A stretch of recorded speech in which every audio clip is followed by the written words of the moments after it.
Buenos días, ¿cómo están? Bueno, el día de hoy está con nosotros el canciller Roberto Velasco. Siéntense, por favor. Y también están con nosotros Laura Velázquez, Coordinadora Nacional de Protección Civil, y Fabián Vázquez Romaña, Coordinador General del Servicio Meteorológico Nacional, así como Jesús Heriberto Montes, que es subdirector general técnico de la CONAGUA. Bueno, y aparte Noemí Juárez, para cerrar con Mujeres en la Historia. Hoy vamos a hablar de dos temas. El primer tema tiene que ver con el fenómeno del Niño, el fenómeno meteorológico del Niño. Han salido varias información en los medios, en las redes, de que este año va a ser un año con muchas lluvias por el fenómeno del Niño. Entonces, lo que queremos presentarles es, por el Meteorológico Nacional, qué quiere decir esto del fenómeno del Niño, cuáles son los escenarios, porque nunca es exacto, pero qué es lo que se espera en el clima este año y el próximo año, y también qué medidas ha tomado la Coordinación de Protección Civil y qué tiene que conocer la gente, de tener sus precauciones, cuándo, cómo y cómo va a estar informando el Gobierno de México junto con los estados de la República de cualquier situación que se pueda presentar. Entonces, ese es el primer tema. Y el segundo tema es el canciller, que ayer quedé de informarles de las medidas que estamos planteando para defender la vida y los derechos humanos de los mexicanos en Estados Unidos. De eso nos va a hablar Roberto. Entonces, primero, ¿quién sería, Fabián o Laura? Fabián, ¿verdad? Adelante, Fabián.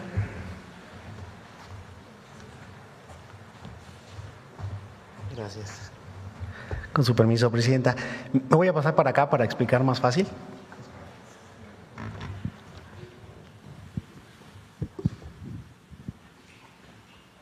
Gracias, muy buenos días a todas y todos. Con su permiso, Presidenta, vamos a iniciar la presentación. Yo les voy a platicar un poco del fenómeno del Niño de una manera, espero, lo más claro que sea posible.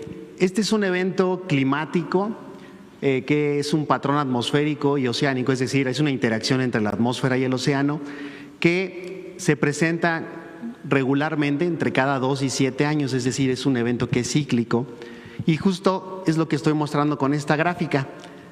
Tiene una fase que se conoce que es cálida, que se le conoce el evento del Niño, y tiene su contraparte, que es cuando la temperatura del mar es más fría, y se conoce como el fenómeno de la Niña. Y pueden ver que realmente desde los años 90 esta línea de tiempo nos dice cómo se ha comportado este evento. Y hay varias categorías. Está el niño débil, el niño moderado, el fuerte y el muy fuerte, y esto depende de qué tanto sube la temperatura del mar en la región del Pacífico ecuatorial. Esta es una animación. El año pasado estábamos en un evento de la Niña, por eso se ven colores azules, quiere decir que la temperatura del mar era relativamente más baja en el Pacífico, pero se ha estado calentando, lo vamos a ver más adelante. Y lo que ha hecho muy mediático este evento del Niño justo es que únicamente hemos tenido 3 eventos o 4 de eventos muy fuertes, es decir, de Niño muy fuerte, en el 82-83, en el 97-98, en el 2015-2016, e hipotéticamente estamos pronosticando que este año se presente nuevamente esta condición. Ahora, el clima ha ido cambiando, digamos que no todos los fenómenos del Niño se comportan igual. ¿Por qué? Porque la tendencia global es que la temperatura ha ido aumentando. Pero podemos ver que estos episodios pues son cíclicos. La siguiente, por favor. Ahora, esta región del Océano Pacífico es la que en particular se monitorea. A lo largo de estos rectángulos se tiene una serie de boyas oceánicas que están distribuidas en toda la región del Pacífico ecuatorial. Así es como se puede medir si la temperatura del mar está subiendo y está bajando, y se va presentando la condición del Niño o de la Niña. Hemos visto ya, por lo menos entre los últimos 2 meses, una tendencia que está subiendo la temperatura en esta región que se conoce como Niño 3.4. Entonces, es consistente este calentamiento ya desde hace varios meses. Por eso es que ahorita ya se están presentando las condiciones del Niño, así se dice. La gráfica de abajo lo que vemos es la temperatura promedio del mar justo en esa región del cuadrado morado. Entonces podemos ver que, por ejemplo, en el 2015-2016 estábamos alcanzando valores de 29.4 grados Celsius en la superficie del mar, y luego vemos estos eventos fríos y lo que está en gris son condiciones neutras, quiere decir que la temperatura se mantiene bajo su promedio. Entonces podemos ver cómo va oscilando, pero lo que quiero que vean es la última barra, porque justo estamos ya en 29.2 grados Celsius y el máximo que se ha tenido, el de la serie de tiempo por lo menos, es de noviembre del 2015, entonces ya estamos a prácticamente 0.2 grados Celsius de alcanzar este valor máximo, lo que es consistente con un evento de niño que se está formando muy fuerte. Siguiente, por favor. Ahora, si lo vemos graficado, podemos ver que veníamos de un escenario relativamente frío, es decir, aquí está el 0, quiere decir que la temperatura es normal. Si estamos en -5 está más frío y veníamos de un año frío el año pasado y comenzamos a ver cómo a partir del 2026 comienza a calentarse la superficie del mar y ahorita tenemos el último registro de junio porque julio apenas está corriendo. Entonces podemos ver que ya cruzamos la línea donde se establece el niño y las proyecciones son de que sí pudiéramos llegar justo a rebasar la línea del niño muy fuerte o al menos estar muy cercano. Esto es lo que ha sido muy mediático.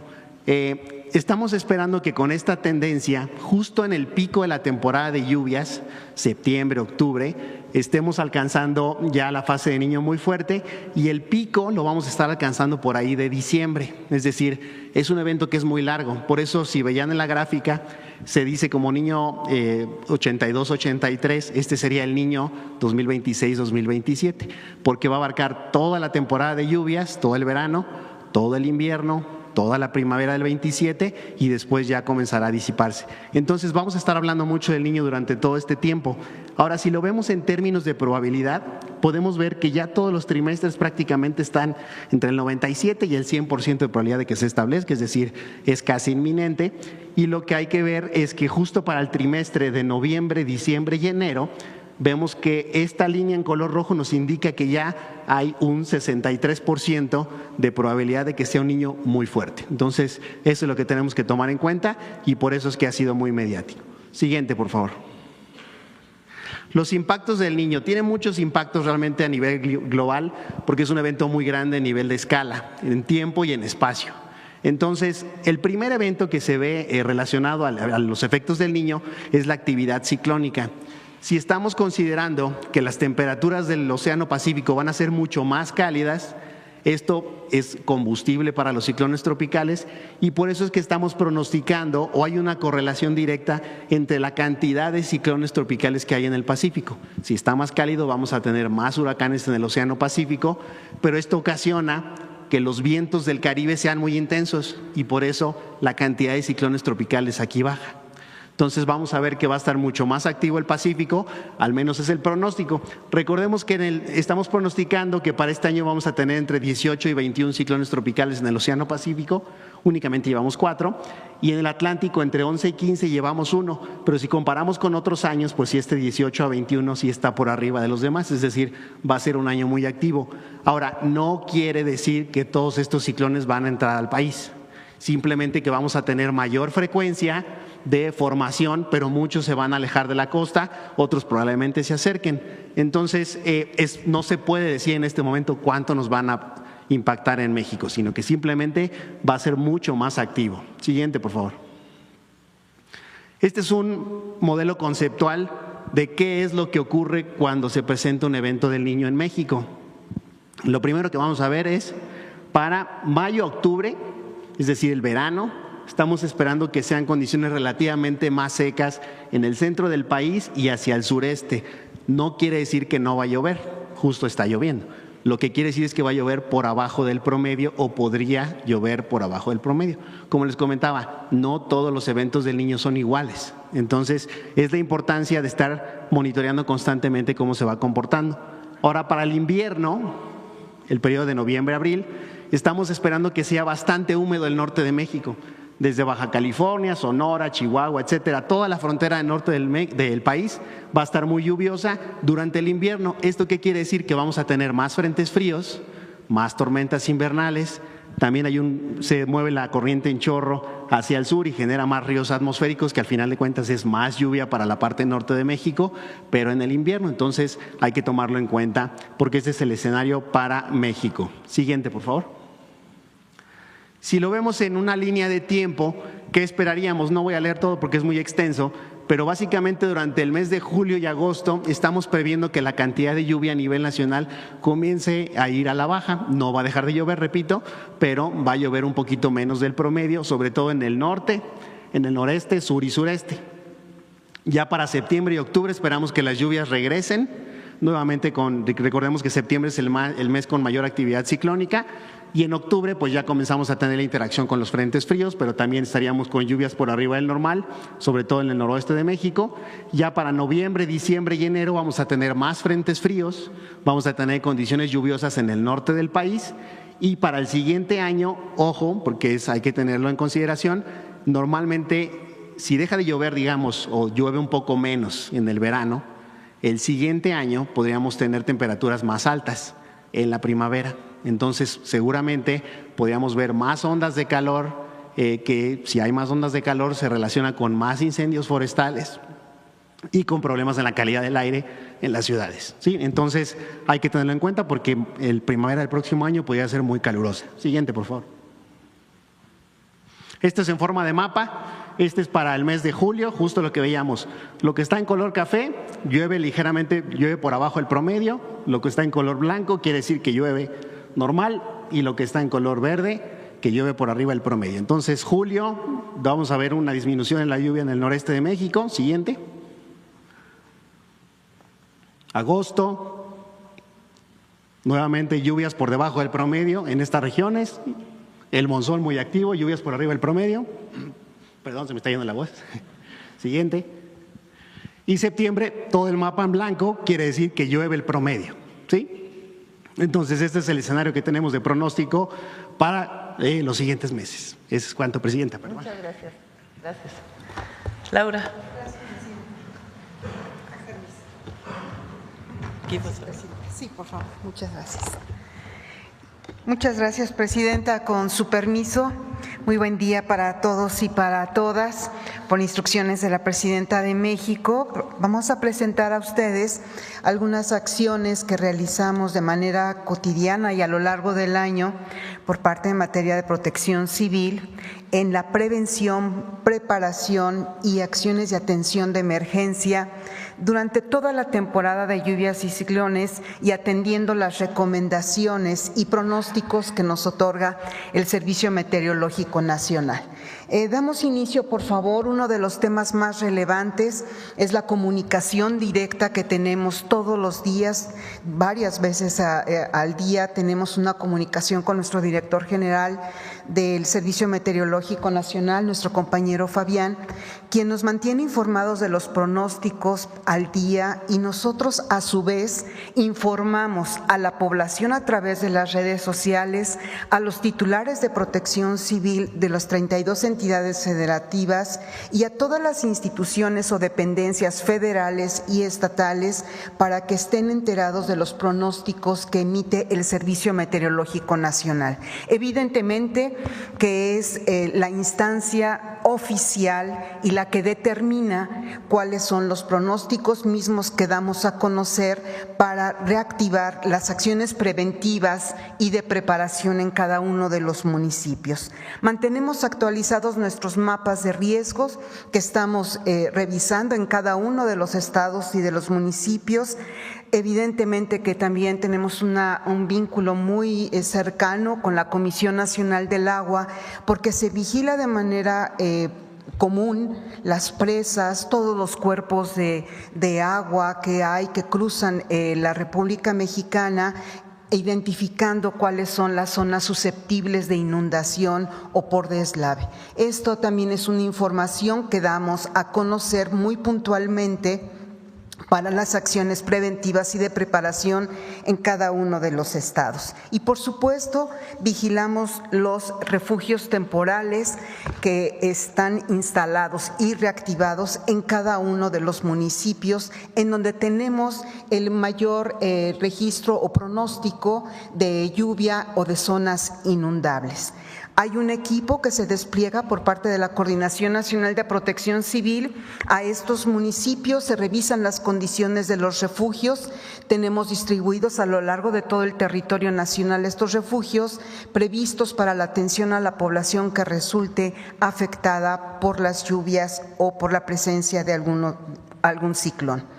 Una de las acciones más relevantes que estamos realizando en esta temporada de lluvias y ciclones es la instalación de los puestos de comando directamente en el estado, de los 17 estados costeros. Después nos iremos al centro y al norte del país, pero inicialmente y por instrucción de la Presidenta de México, estamos instalando estos puestos de comando que encabezan los señores gobernadores y gobernadoras.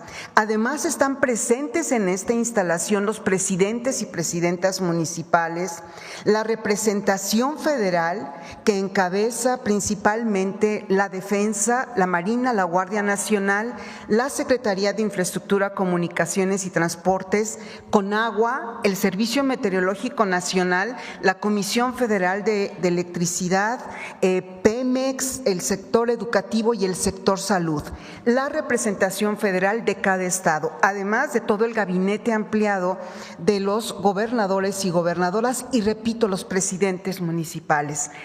Ha sido verdaderamente relevante, hemos instalado ya 11, nos faltan 6, concluiremos la próxima semana los 17 estados costeros y hacemos un análisis de riesgo.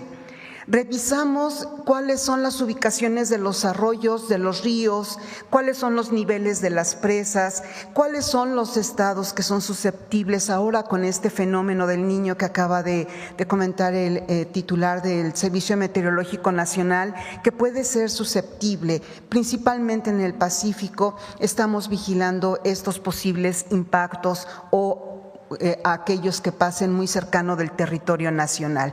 Estamos previendo acciones y definiciones muy determinantes por parte de los municipios, del Estado y de la Federación. Ha sido un año de mucha lluvia, ha estado lloviendo, hay la presencia de precipitaciones en todo el territorio nacional. Ayer llovió en 31 entidades federativas. Solo en Baja California no llovió y ha sido muy persistente, principalmente en el centro y sur. Evidentemente que el Atlas Nacional de Riesgos es un instrumento orientador que alimentamos de manera permanente con la información estatal y municipal y que nos permite vigilar cuáles son estas zonas de alto riesgo y se las comunicamos en estas reuniones a los presidentes municipales y además a los gobernadores y gobernadoras. Otro tema muy relevante es el alertamiento temprano que estamos afinando a través de la telefonía celular para informar sobre huracanes. Este tema lo estamos viendo con la Agencia de Transformación Digital, evidentemente con el Servicio Meteorológico Nacional y la Coordinación Nacional de Protección Civil, porque resulta ser un instrumento muy importante. Hay que recordar que solamente 3 países del continente americano cuentan con este alertamiento por telefonía celular, solamente Estados Unidos, Chile y México contamos con este alertamiento y por instrucción de la Presidenta de México estamos afinando que también se pueda alertar por huracán. Asimismo, la comunicación del riesgo a la población ha resultado ser muy efectiva. Estamos comunicando acciones muy precisas. Por ejemplo, vigilar que sus calles estén limpias. Esto podría parecer una acción cotidiana no relevante, pero sin embargo es una acción muy importante para evitar inundaciones en las calles, en las avenidas. Esto nos ha ayudado mucho porque la población está muy activa y los presidentes municipales también. Incluso estamos llevando información a través de impresos y de información digital para que ellos tengan información y puedan poner sus logos y puedan ser colectivos ante la comunidad estas acciones. Por último, mencionar que estamos preparados, que el Gobierno de México estamos preparados, que constantemente tenemos las reuniones de coordinación con la defensa, con la Guardia Nacional y con la Marina, que el plan DN3 y el plan Marina están en estos momentos, y bueno, siempre durante todo el año, pero muy particularmente en esta temporada de lluvias, están habilitados ya los planes de auxilio para atender a la población de manera inmediata. Asimismo, la Coordinación Nacional de Protección Civil con las misiones de enlace y coordinación para atender a la población. Muchísimas gracias. Gracias, Presidenta. Fabián, ¿no dijiste por qué se llama el niño? ¿Quieres platicar?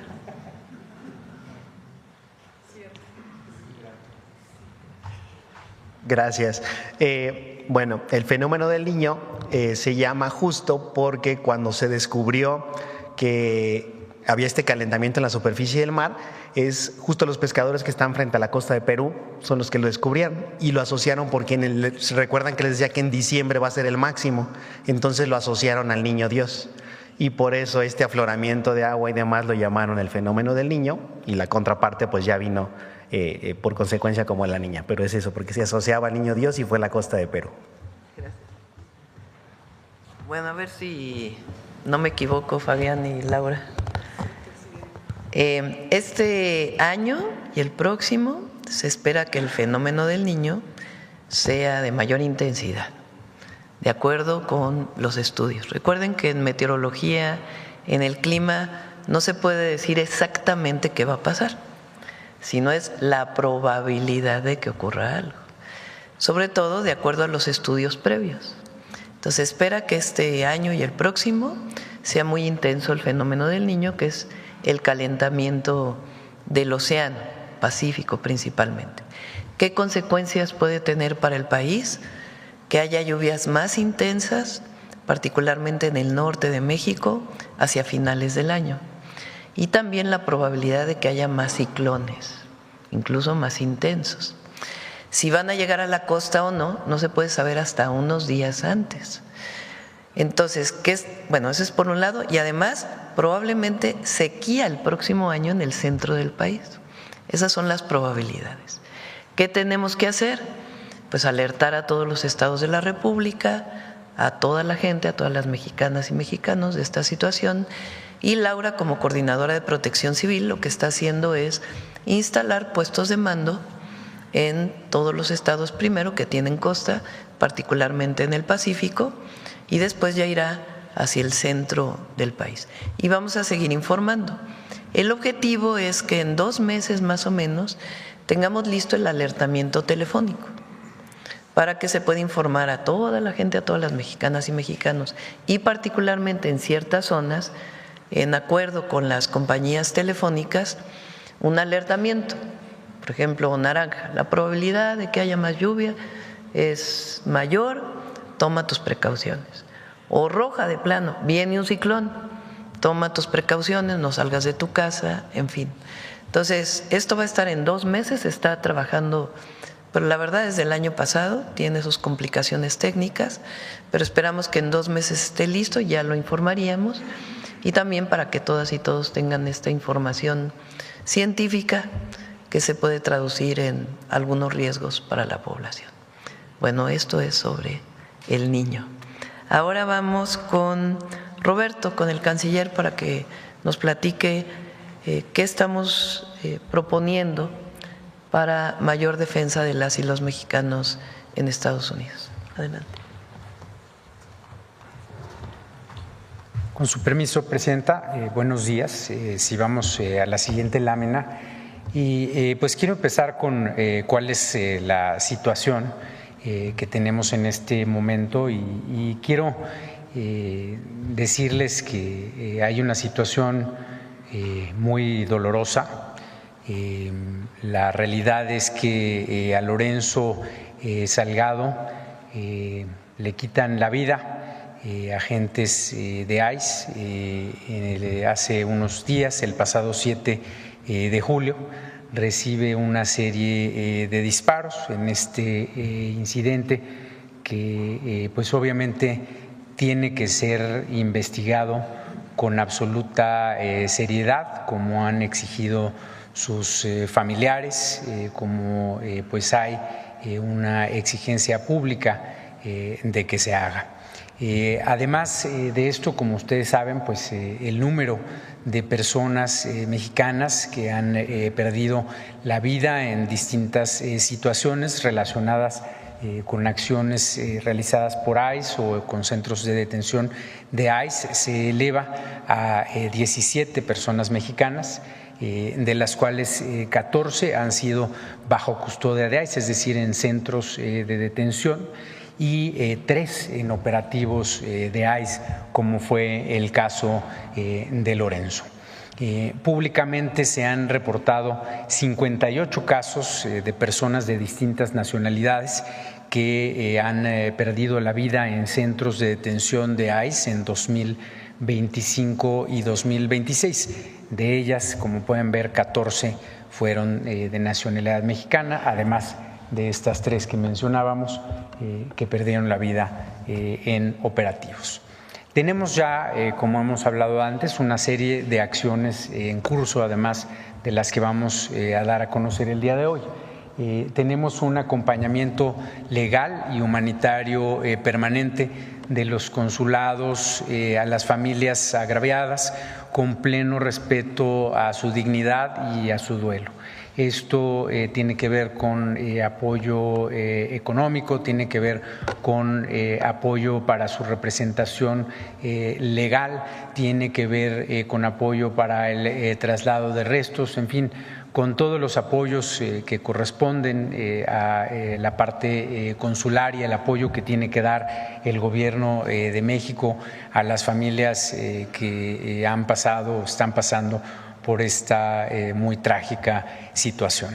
Se han enviado 11 notas diplomáticas de protesta formal al Gobierno de los Estados Unidos sobre cada uno de los casos, exigiendo el esclarecimiento de los hechos, que han sido respondidas por el Gobierno de los Estados Unidos, indicándonos que se están realizando investigaciones. Se planteó además la gravedad de la situación formalmente al alto comisionado de la ONU para los Derechos Humanos, Volker Turk. Como recordarán, estuvo aquí en la Ciudad de México hace unos meses. Este fue uno de los puntos que tratamos con el alto comisionado, y esto derivó en un pronunciamiento público que hizo el alto comisionado con un llamado a las autoridades estadounidenses a actuar sobre el tema. También se hizo una solicitud formal de revisión de los casos a la CIDH para la atención urgente de esta situación. Recordarán también que hubo una visita hace algunas semanas de la CIDH y fue también uno de los puntos que se trató en este marco. Si vamos a la lámina siguiente.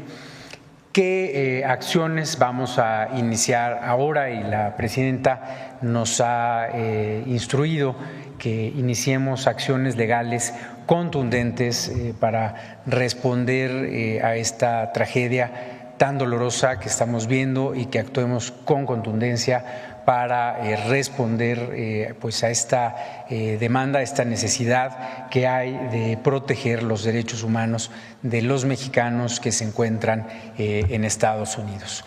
Primero, las SRE va a solicitar apoyo a la FGR para presentar de manera formal denuncias contra quien resulte responsable ante las fiscalías estatales y ante el Departamento de Justicia de los Estados Unidos por las muertes de mexicanos bajo custodia y en operativos de ICE. Es decir, pues vamos a pasar del ámbito diplomático para acudir directamente ante las fiscalías de Estados Unidos para presentar denuncias sobre estos hechos, solicitando que se investigue en el ámbito penal qué es lo que está ocurriendo, lo que ha ocurrido. Segundo, vamos a iniciar acciones civiles a las empresas que operan los centros de detención, con el envío de cartas de cese y desistimiento de acciones y condiciones violatorias de los derechos humanos que llevaron a la muerte de 14 mexicanos por parte de operadores privados de los centros de detención de ICE. Estas cartas de cese y desistimiento son un mecanismo jurídico que existe en Estados Unidos, mediante el cual pues se inicia una acción civil como se está señalando y pues formalmente les estamos pidiendo a estas empresas que tienen que dejar de realizar estas acciones, que tienen que cambiar estas condiciones que han llevado a la muerte de personas mexicanas. Son cartas que en Estados Unidos se llaman de cease and desist. Si vamos a la siguiente lámina, también por otro lado, junto con las organizaciones civiles, vamos a presentar solicitudes ante la CIDH para la protección de las personas mexicanas en centros de detención, incluyendo para el otorgamiento de medidas cautelares.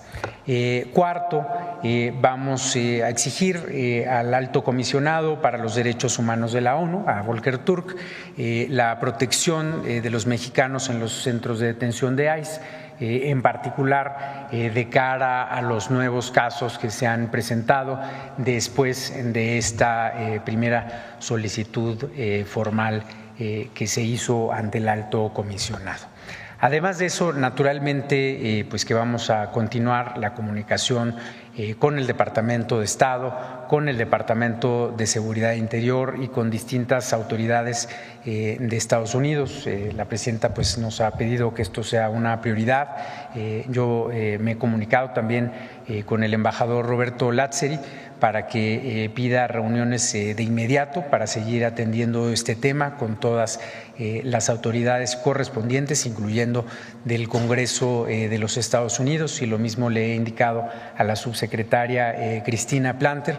Este es el tema más importante que tiene en este momento la Secretaría de Relaciones Exteriores. La prioridad de nuestro trabajo siempre es la defensa de los derechos humanos de nuestros connacionales y por eso estamos iniciando el día de hoy estas acciones legales, además de que por supuesto será esto el punto central de nuestras conversaciones con el gobierno de los Estados Unidos.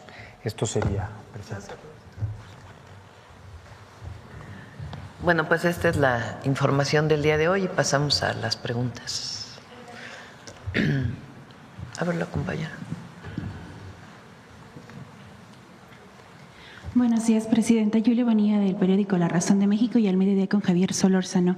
Entrando con el tema de la atención que se dará al tema de los ciclones y bueno, todo este pronóstico, consultar si este escenario representará pues un presupuesto adicional que se tenga que contemplar para poder garantizar las acciones que están anunciando. Recuerden que aun cuando se ha dicho que no existe y no existe como tal un fideicomiso para el Fonden con las reglas previas, el presupuesto de egresos de la Federación tiene contemplado un recurso que está apartado para atender cualquier situación de emergencia. Entonces hay recursos suficientes en caso de que haya una emergencia. Mientras tanto, pues son las medidas preventivas y el trabajo de coordinación con los estados de la República. De acuerdo. Y entrando en ese tema, hay una inquietud que quedó respecto a la tragedia que ocurrió en la región de la Huasteca el año pasado. Saber si hay alguna actualización sobre las personas que quedaron desaparecidas, es decir, cuál es el estatus actual, si hay alguna actualización sobre ello. ¿Recuerdas los números, las personas? Quedaron algunas personas no localizadas, que no se pudieron localizar. Les damos el dato más tarde, si nos ayudas, Belmont, para que se pueda dar más tarde el dato a las personas que no se localizaron después de las lluvias. Y se ha estado atendiendo a las familias de manera, tanto los estados de la República como por parte de la Secretaría de Gobernación. Y por otro lado, los trabajos de restauración, de rehabilitación, de construcción de los caminos que fueron dañados y de los puentes que fueron dañados ya están en licitación, la mayoría de ellos, de tal manera que iniciarán los trabajos. En algunos lados ya están iniciando. Y también las viviendas que quedaron dañadas o que hay que reubicar, también está trabajando la secretaria de ese dato. En ese punto, recuerdo que comentaron que había comunidades que no admitieron o que se resistían un poco al tema de la reubicación. ¿Ya se solucionó eso o persiste este tema? Hay diálogo con todos y ya está resuelto. En unos casos se construye la vivienda y se ocupa por parte de quien perdió su vivienda y en otros casos se les dan los recursos con el alertamiento de que no pueden construir en una zona de riesgo. Gracias. En un segundo tema, preguntar sobre también una decisión que tomó el Congreso de Veracruz, en donde se aprobó una reforma para modificar su constitución en materia de revocación de mandato. Esto lo que hace es reducir de 2 a 1 mes el tiempo con el que la ciudadanía pues contaría para poder promover o reunir la cantidad mínima de firmas que se solicitan. Esto fue considerado por algunos que leyeron el tema como un blindaje que se da para la gobernadora en tema de revocación de mandato, aun cuando ha sido pues un tema que se promueve como parte de la decisión y el derecho que tiene la ciudadanía a cambiar de opinión. ¿Cuál es su postura al respecto, Presidenta? No conocía este cambio en la ley. Lo que entiendo es que sigue en la ley la posibilidad de revocación de mandato de la gobernadora o el gobernador en su caso. Entonces, no es que se haya negado la posibilidad, por lo que me estás informando. Pero no es dificultar el derecho de la ciudadanía al acotar el tiempo para reunir. Hay que revisarlo. Reviso con la consejera jurídica si es que se está limitando la participación de la ciudadanía o sencillamente se acota alguna circunstancia. De acuerdo. Y en tercer tema, Presidenta, ayer respecto a lo que daba a conocer la Fiscalía General de la República sobre el caso de El Mayo y esta controversia con el ex embajador, uno de los puntos que dan a conocer es que el piloto que pues piloteó la aeronave en la que fue extraído El Mayo y uno de los hijos del Chapo Guzmán, pues no fue detenido allá y sí se encontró que estaba aquí en México y que continuó delinquiendo en México, que se detuvo en México y que se extraditó, o sea, que se le dio al gobierno de Estados Unidos. La pregunta es por qué en este caso, si su gobierno pues ha pugnado precisamente por la falta de información, ¿por qué se le entrega el piloto al gobierno estadounidense nuevamente? Bueno, la Fiscalía explicó ayer y ellos tienen que seguir dando esta información y no sé si tú tengas más información sobre esto, canciller. Pues lo que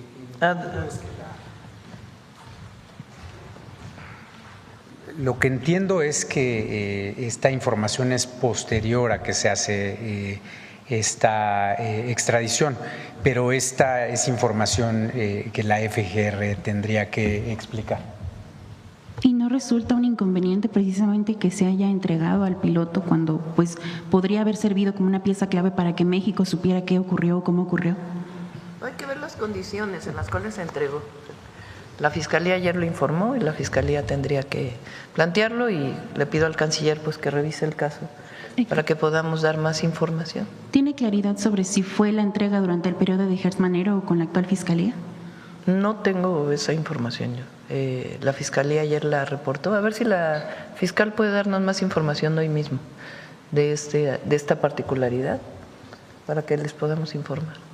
Y también ayer el ex embajador Ken Salazar salió a dar una réplica en su cuenta, en sus redes sociales, asegurando que pues ellos dijeron la verdad porque ni el avión, ni el operativo, ni la extracción del Mayo fue una acción del gobierno estadounidense, sino pues atribuyendo la responsabilidad al FBI. Y lo que no explica es cómo es que el propio FBI presenta el avión en una feria como si hubiera sido un operativo del FBI. Esa es la contradicción. El ex embajador dice lo mismo que dijo hace 2 años. Pero el problema es que recientemente se presenta el avión como un operativo del FBI en una feria, además de un reportaje que sale en un periódico. Pero el problema es que hay una contradicción y de acuerdo con la Fiscalía hay falta a la verdad por parte del ex embajador. Eso es lo que nosotros estamos planteando.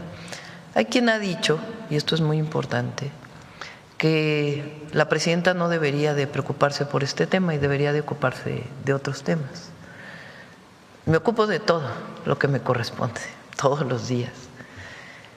Pero el asunto aquí es si hubo una violación a la soberanía. Porque, repito, el fin no justifica los medios. Por supuesto que este capo de la droga, líder del cártel de Sinaloa, pues qué bueno que está detenido. Aquí tenía orden de aprehensión, pero el asunto es si hubo una violación a la soberanía en esa detención. ¿Por qué no platicas, Roberto, lo que el otro día me platicaste saliendo de la conferencia. Sí. Sí, yo creo que eso es importante porque conversábamos sobre el caso Álvarez Machain, que recordarán es un caso de hace varias décadas. Un caso en el que se acusa a esta persona, el doctor Humberto Álvarez Machain, de haber participado en el en la tortura y asesinato del agente de la DEA, Kiki Camarena. Y la acusación contra el doctor Álvarez Machain es gravísima porque lo acusan de haber mantenido vivo a este agente durante varios días para que lo siguieran torturando. El agente pues obviamente acaba muriendo y el doctor Álvarez Machain después es secuestrado en territorio nacional, es llevado a Estados Unidos para ser juzgado. Hay todo un juicio y bueno, para nada más hacer el punto, esto era contexto, el gobierno de aquel entonces hace toda una defensa del doctor Álvarez Machain, hace una defensa legal del doctor Álvarez Machain, hace una defensa diplomática del doctor Álvarez Machain, el gobierno del PRI. Y los que ahora acusan y dicen, es que ustedes están defendiendo a un narcotraficante, son los mismos que en aquel entonces defendieron al doctor Álvarez Machain. ¿Y qué es lo que decían en aquel entonces? Y de hecho yo no lo critico. Decían, no es que estemos defendiendo al doctor Álvarez Machain, estamos defendiendo la soberanía de México, porque se cometió un secuestro transfronterizo que llevó incluso a la negociación en ese entonces de un tratado para prohibir los secuestros transfronterizos. Nunca entró en vigencia ese tratado. Sin embargo, imagínense a qué grado llegó el problema que se negoció incluso ese tratado y se enviaron notas diplomáticas, se pagaron abogados, en fin, hubo toda una defensa de los gobiernos de ese entonces del doctor Álvarez Machain, que estaba acusado de un delito gravísimo. ¿Y por qué? Porque de por medio estaba la soberanía de México, independientemente de los delitos de los que se acusaba al doctor Álvarez Machain. Es decir, en ese entonces sí eran capaces de distinguir lo que era la esfera de los posibles delitos que había cometido una persona y de los posibles redes con las que estaba involucrada esa persona de crimen organizado, que por supuesto que se tiene que perseguir y no puede haber impunidad, y en eso también estamos de acuerdo, pero eso se tiene que distinguir también de lo que es la soberanía de México, que también se tiene que defender.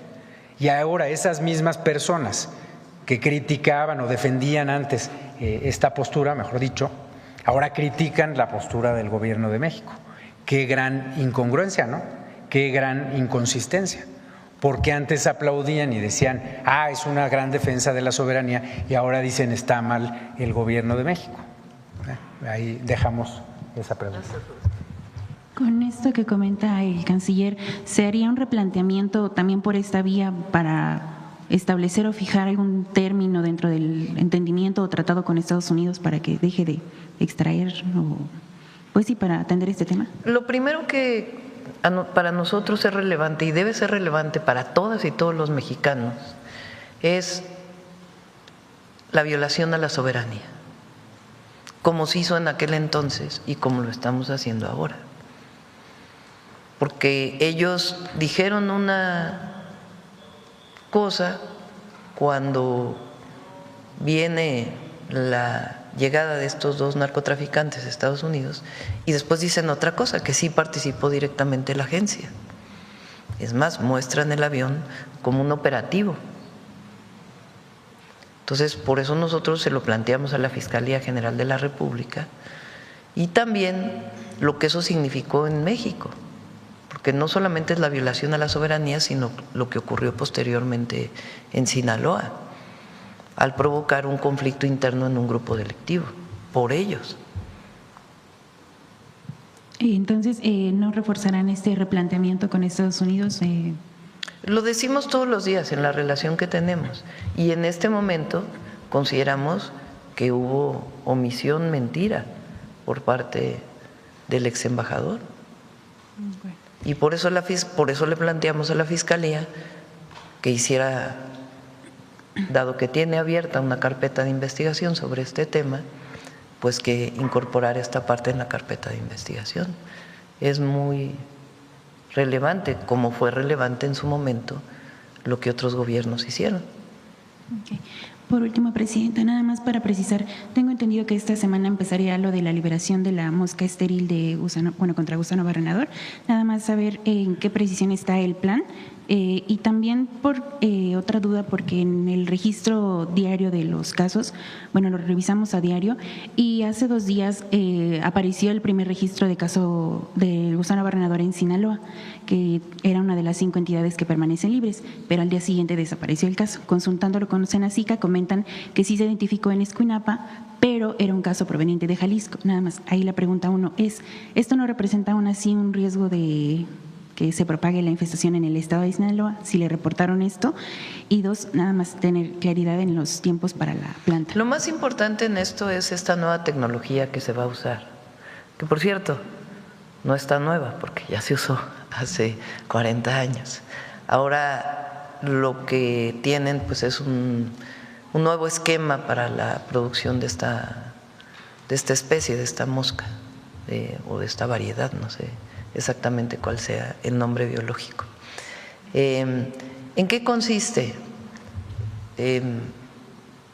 Hay una planta en Chiapas que fue construida, que existía hace tiempo, se desmanteló y ahora se fue rehabilitada con recursos del gobierno de Estados Unidos y con recursos del gobierno de México. Esta planta produce moscas estériles, de tal manera que al liberarse pues disminuyen la reproducción de la larva, que es la que genera este gusano barrenador. Espero no haberme equivocado en la… A ver. También hay que pegarle en otra cosa a la oposición. Porque también otra cosa que se la pasa diciendo la oposición es que se desmanteló esa planta porque se quitaron recursos del sexenio pasado por la austeridad y no es cierto. Esa planta dejó de funcionar porque se había erradicado durante mucho tiempo el gusano barrenador. Había dejado de existir en Centroamérica y en América del Norte durante mucho tiempo. Entonces, desde hace realmente décadas había dejado de operar esa planta. Entonces, la tecnología existía, pero como ya no era necesario, se dejó de producir en México la mosca estéril que combate el gusano barrenador y a partir de la pandemia el gusano barrenador reaparece en Centroamérica, empieza a volver a subir, reaparece primero en Panamá y empieza a subir hacia México y bueno, pues eso detona la necesidad de que empecemos a volver a trabajar en la esterilización de moscas que se hace con un proceso que estuvimos ahí viendo muy interesante. La idea es que se libera esta mosca y se va a liberar del norte hacia el sur. Esa es la manera en que se resuelve. Entonces se produce esta mosca estéril, se lleva a Tamaulipas y en Tamaulipas va a empezar la dispersión. Entonces tarda como 3 semanas, si mal no recuerdo, en que ya podamos tener esta mosca estéril para poderse trasladar a Tamaulipas y empezar a distribuirla. Esto es lo que marcará de manera definitiva de nuevo la erradicación del gusano barrenador. Ya se hizo antes entre Estados Unidos y México y ahora lo estamos repitiendo, además de un nuevo, como decía, una nueva variedad que permite que sea todavía más efectivo este proceso. ¿Con esto ven totalmente posible que entonces al menos las 5 entidades que no han sido contaminadas sí permanezcan así y que se logre erradicar? No se puede decir con exactitud, pero estamos haciendo todo lo que tenemos que hacer para evitar que haya contaminación mayor. Gracias, presidente. Se tardó 1 año en tener lista la planta, normalmente hubiera sido 2 años y se trabajó muy rápido para poderla tener lista Y hay gente muy especializada en Senacica que está a cargo de este proceso. Bueno, vamos de este lado. A ver acá. Gracias, buenos días. Arturo Pavón de Efecto Colateral Estados Unidos y Chihuahua News. Además de la prevención que se busca para estas lluvias y la temporada que ya nos explicaron, ¿cómo se puede aprovechar la abundancia de lluvia que va a venir y poderla administrar cuando venga la sequía que le va a seguir? Entendemos que hay muchos sistemas de captación de lluvias, por ejemplo, que se han implementado en escuelas, en unidades habitacionales. También se podría hacer en las casas que se han entregado en el programa de vivienda bienestar. ¿Y qué más se podría hacer para aprovechar toda esa abundancia que va a llegar y que después pues va a faltar? Bueno, por ejemplo, en Baja California Sur estamos haciendo una presa. La presa del Novillo tiene el objetivo de guardar el agua que viene en la época de huracanes y esa agua suministrar con su potabilización a la ciudad de La Paz. Entonces, esa es una acción. Por ejemplo, en Durango, ahora sí vamos a ir este fin de semana. El fin de semana anterior ya no pudimos llegar a Durango, pero este fin de semana vamos a Durango a ver la presa del Tunal 2, que tiene que ver con lo mismo, poder captar esa agua de lluvia para que después pueda utilizarse para agua potable para las ciudades. Y además estos esquemas de captación de agua de lluvia en escuelas, viviendas, etcétera, que se está haciendo principalmente en algunos estados de la República. Gracias. Mi segunda pregunta es acerca de que, bueno, pues ayer recibió usted al presidente de Suiza. Se habló del fortalecimiento del tratado comercial que se tiene con la Asociación Europea de Libre Comercio y con México. Pero, bueno, Suiza es parte de esa asociación. También está Islandia, Liechtenstein. Suiza no es parte como tal de la Unión Europea. Entonces… No, de la Asociación Europea de Libre Comercio. Sí. Sí, perdón, sí. Fue imprecisión mía. Pero también está Islandia, Liechtenstein y Noruega. ¿Sería conveniente también invitar a Noruega a que viniera a México? Porque es un país muy desarrollado, tiene muchas técnicas de explotación de petróleo. Hay comunicación con todos los países del mundo. En particular, Suiza nos pidió esta reunión y tienen interés en la actualización del tratado. Dado que ya se actualizó el tratado con la Unión Europea, tiene interés en que se actualice el tratado que tenemos con Suiza. Entonces, vamos a empezar a trabajar en ello, dentro del marco del Plan México. Entonces, pero relación hay con todos los países. Va a venir el presidente de Corea del Sur, de la República de Corea, viene en septiembre, viene el presidente de Panamá en unos días, ¿ya? La próxima semana. Ellos nos solicitan la reunión y nosotros pues hacemos todas las consideraciones para recibirlos. Muchas gracias. Y ya por último, pues a raíz del anuncio de la apertura del Museo Textil con las prendas que donó su mamá. Bueno, no solo, hay muchas prendas, sí. Entre otras. Bueno, pero nos estaban diciendo que sería posible que en algún momento dado se pudiera exhibir temporalmente tal vez algunas de las prendas de las que pues usted ha hecho gala en las conferencias y en diferentes eventos, que sea temporal, porque las seguidoras de nuestras redes pues nos dicen que quisieran estar más cercanas a usted de esa manera. No sé si podría Bueno, contestar. se podría ver, pero más bien el objetivo del Museo Textil no es exponer algo personal de la presidenta, sino el trabajo de las artesanas y artesanos mexicanos y el reconocimiento de la belleza de los textiles, de los huipiles, de los hipiles en México, de todas las prendas textiles, cómo se hacen, desde cuándo vienen, de dónde viene la materia prima. Entonces, todo esto está en el Museo Textil. Aparte, pues está lo que donó mi madre, porque pues tenía una colección muy importante que prefirió que fuera parte del pueblo de México a mantenerla ella o donarla a la familia. Entonces, además está eso. Pero bueno, ya lo importante son las artesanas. Creo que eso es lo esencial. Muchas gracias. Vamos de este lado, a ver la compañera. Llevan varias veces que te doy la palabra a ti, por sentarte hasta el frente. Buenos días, Presidenta. Adriana Santos del Soberano. Pues regresando al tema justamente de las acciones que tiene Protección Civil por este fenómeno del Niño, me gustaría conocer si tienen ya localizadas las entidades que pueden tener mayor riesgo de tener afectaciones por las lluvias, cómo se está coordinando con los gobiernos estatales y locales las atenciones a la población y las acciones que van a tomar en zonas que puedan ser de difícil acceso, como comunidades rurales, por ejemplo, para poder alertar a la población ante los pronósticos que se mantienen. Hay acciones preventivas que se realizan todos los años. Y después de las lluvias del año pasado y también del huracán John y el huracán Otis, que se están tomando para mayor prevención. ¿A qué me refiero? Desasolve de ríos, desasolve de presas, apertura de los del diámetro de los ríos que se fue perdiendo a lo largo de los años, de los cauces, barreras en distintos lugares.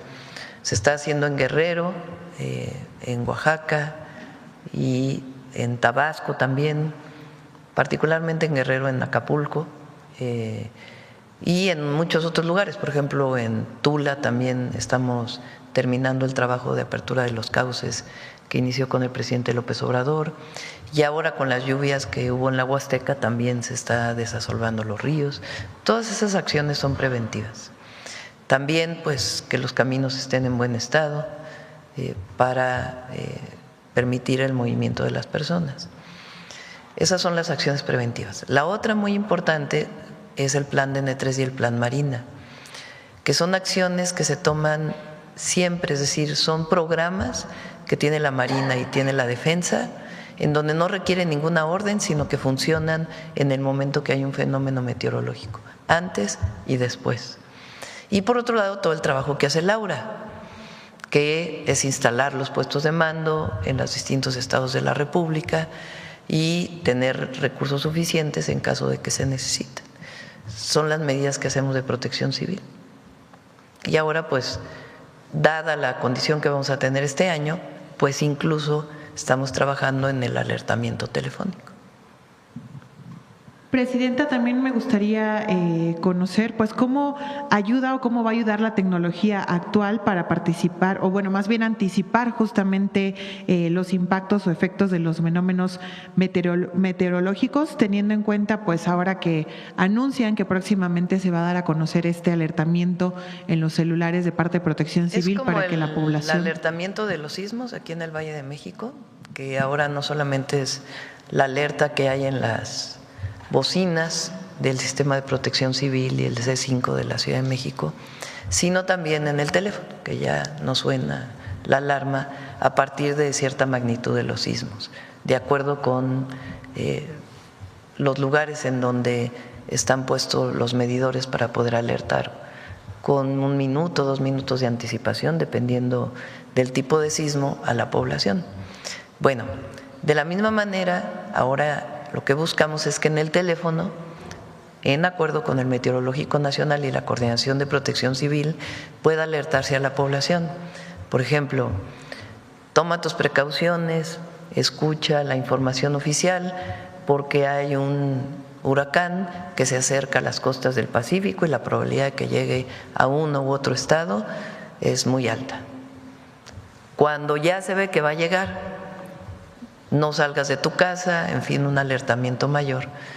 Y eso se hace con las telefónicas, con todas las empresas de teléfonos celulares, para poder alertar que independientemente del sistema operativo que tengas en tu teléfono, independientemente de la marca de tu teléfono, salga el alertamiento en todos los teléfonos celulares del país que tengan conexión a Internet.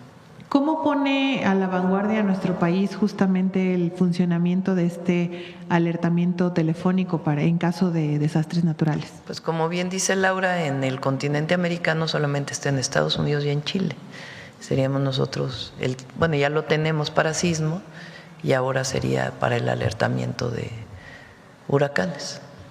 Finalmente, o lluvias intensas. Muchas gracias. Finalmente, presidente, en el tema de relaciones exteriores, me gustaría preguntarle al secretario si estas acciones legales que presentan el día de hoy pueden ser también pues validadas para casos anteriores de fallecimientos de connacionales a manos o enredadas del ICE, para que las familias de las y los mexicanos puedan acercarse a las autoridades y poder tener el acercamiento y el asesoramiento legal para la exigencia de justicia.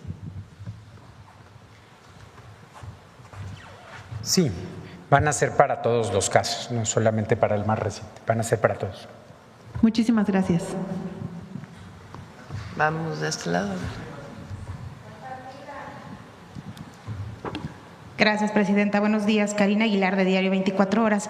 Preguntarle justamente de estas acciones que van a emprender para garantizar, pues, más bien para prevenir o para evitar que sigan sucediendo violaciones de derechos humanos contra los mexicanos en Estados Unidos. ¿A quién va a ir dirigida? ¿Cuándo empezarán a presentar las denuncias? ¿A quién concretamente o contra quién concretamente van a ir dirigidas? ¿Y hasta qué niveles podrían alcanzar las consecuencias de las mismas? Pues dependerá de las autoridades estadounidenses. Lo que hemos hecho hasta ahora es solamente usar la vía diplomática, con estas cartas diplomáticas que se emiten de manera muy contundente, quejándonos o pidiendo una investigación de lo que ha ocurrido. Eso ha sido hasta ahora, además de solicitar al Alto Comisionado de Derechos Humanos su intervención y también a la Comisión Interamericana de Derechos Humanos. Son las 3 medidas que hemos hecho hasta la fecha. Por lo que ocurrió recientemente de la muerte de un mexicano en un operativo del ICE, en donde no solamente es triste y lamentable, sino que parece que va dirigido. Entonces tomamos la decisión, obviamente vamos a mantener la relación diplomática, de presentar una denuncia ya formal ante las fiscalías estatales y la Fiscalía Federal de los Estados Unidos, a quien resulte responsable por lo que consideramos que son homicidios. O sea, no va a ir dirigida. Y en los otros casos por violación a los derechos humanos. Eso pues ya los departamentos de justicia estatales o federal o las fiscalías, las fiscalías de cada uno de, nosotros le llamamos fiscalía estatal o federal, sería lo mismo en Estados Unidos, ahí estaríamos presentando denuncias ya formales a quien resulte responsable. Y por otro lado, una solicitud a las empresas privadas que administran estos centros de detención pidiéndole el respeto de los derechos humanos de los mexicanos. ¿Y cuáles serían las consecuencias finales de estas? Tendría que abrirse la investigación. ¿Quieres comentar más, Roberto, sobre las consecuencias? ¿Sobre qué pasaría cuando presentemos la denuncia ante la Fiscalía? Sí, vamos a presentar las denuncias ante el Departamento de Justicia y ante las fiscalías estatales. Nuestra pretensión con esto es que se realicen investigaciones por parte de las fiscalías y, como señaló la presidenta, la idea es pasar de la vía diplomática a ir directamente ante las fiscalías para solicitar que se realicen investigaciones ya no solamente por parte del Departamento de Estado, por parte del Departamento de Seguridad Interior, sino directamente por la vía penal. Esa sería lo que estamos buscando con este punto de la estrategia legal, además de que estamos también buscando por la vía civil estas cartas de cese y desistimiento directamente con las empresas para también formalmente plantear que se modifiquen las acciones y condiciones que han llevado a la muerte de personas en los centros de detención. Gracias. También, presidente, el día de ayer el ex embajador Ken Salazar ya respondió a lo que usted señalaba, de que alguien mintió. Él insiste en que no era su avión, no era su piloto, no era su operación y que esa es la verdad. Entonces, ¿ante qué instancia estaría el Gobierno de México dirigiendo esta explicación sobre todo lo que sucedió y por qué el FBI presentó ahora el avión como propio? Por eso le pedimos a la Fiscalía que interviniera. ¿Pero a quién estaría dirigiendo? La Fiscalía tendrá que determinar y si hay algún delito que se cometió por alguien aquí en México. Entonces, por eso la Fiscalía Por eso nosotros decidimos enviarlo directamente ya a la Fiscalía, porque además tenían una carpeta de investigación abierta para este caso. ¿Y a Estados Unidos se le pediría una explicación concretamente al FBI? Sí, se pidió una explicación al embajador actual, él está revisando, está consultando para poder enviar si acaso, si tiene otra información. Pero es muy importante la contradicción y lo que ya determine la Fiscalía que debe hacerse. Presidenta, con los indicadores que dio ayer en materia económica, ¿podríamos entonces o podría su gobierno descartar que haya en los próximos años, ya sea el próximo año o en todo su sexenio, un incremento o la creación de nuevos impuestos? Por lo pronto no lo tenemos planteado. Si llegara a plantearse, pues ya se explicaría. Pero por el momento no lo tenemos planteado. En este sentido, ¿usted estaría de acuerdo con la propuesta? Pero no sería para la gente. Entonces, ¿cómo sería? No, en todo caso serían otros mecanismos de mayor recaudación, pero al momento no lo tenemos programado. ¿Qué tipo de mecanismos podrían ser? Pues no lo tenemos programado, entonces no podría platicarte, pero no afectaría de ninguna manera al pueblo de México. Por ejemplo, en este sentido, ¿usted estaría de acuerdo con la propuesta que hace la ministra Lenia Batres en el sentido de que los beneficiarios de la clase trabajadora paguen impuestos cuando soliciten los fondos de la cuenta del retiro del trabajador fallecido o bien que paguen impuestos alegados y herencias? No estoy de acuerdo yo con eso. Porque ella incluso dice que tendría que abrirse un debate legislativo, entonces usted diría que… En mi caso yo no estoy de acuerdo, no abriría ese debate. Es opinión pues de la ministra y tiene todo derecho de tener una opinión. En nuestro caso no creemos que deba gravarse las herencias, que se graban en prácticamente todos los países del mundo, por cierto, no es algo extraño, pero no sería un planteamiento que nosotros haríamos. También, Presidenta, Víctor Rodríguez ya fue vinculado a proceso por violencia doméstica. Por otro lado, Gerardo Fernández Noroña, el senador de Morena, pues ya se le señaló el Tribunal Electoral de Michoacán de que cometió violencia política de género en contra de Grecia Quirós. ¿Qué mensaje, Presidenta, le estaría usted mandando a legisladores y a funcionarios que cometen cualquier tipo de violencia, pero también qué mensaje a las víctimas que quizá muchas no se atreven a denunciar porque finalmente son servidores públicos? Yo creo que son dos temas distintos, no se pueden colocar en el mismo tema. En un caso, pues todos vimos un video que subió la víctima a las redes sociales, en donde es evidente que hay violencia por parte de Víctor. En ese caso, como en todos, eso es muy importante, ni la amistad ni los cargos están por encima de la ley. Esa siempre ha sido nuestra posición y así vamos a actuar siempre. Y eso que procede debe determinarlo la Fiscalía de Morelos, que es donde se presentó la denuncia. En el caso de Fernández Noroña, pues se llama violencia, o lo determina violencia política de género. Él no está de acuerdo, porque planteó que no fue por la situación de ser mujer, sino una opinión que él tenía en esa circunstancia. Es otro tipo de caso, que en todo caso tiene que determinar también las autoridades correspondientes. Y como siempre, nosotros vamos a defender siempre a las víctimas, siempre, en cualquiera de los casos. Ese ha sido mi actuar a lo largo de la vida, estar con las víctimas y con la justicia, siempre. Presidenta, ¿le dieron algún informe sobre lo que sucedió en Veracruz con este fraccionamiento de las viviendas del bienestar, que al parecer resultaron… Pedí un informe ayer y al Infonavit y no sé si ya te lo enviaron. A ver si lo pones, por favor.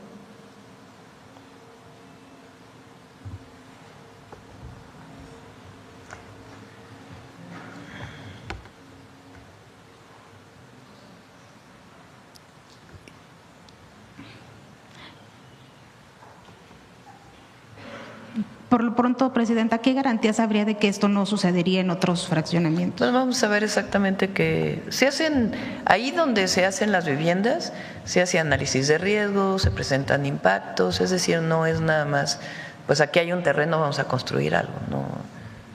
Dice el Infonavit, informa que derivado de las fuertes lluvias registradas la noche de ayer, se presentó un arrastre de material en un frente de obra del fraccionamiento Bosques de Río Medio, ubicado en Veracruz. La zona involucrada corresponde a un área que se encuentra en proceso de construcción y en la que permanecía pendiente el colado de un tramo de banquetas y guarniciones, por lo que la empresa constructora ya realiza los trabajos de limpieza y reposición correspondientes, mismos que quedarán concluidos este mismo día. Es importante precisar que el incidente ocurrió exclusivamente en un área que aún se encuentra en proceso de construcción y que no forma parte de viviendas entregadas y por la misma razón no están habitadas, por lo que en ningún momento representó un riesgo para las y los derechohabientes. De acuerdo con la empresa constructora, las precipitaciones extraordinarias provocaron el arrastre superficial de material en una sección de la obra que permanecía pendiente de colado, condición propia de un frente de construcción aún no concluido.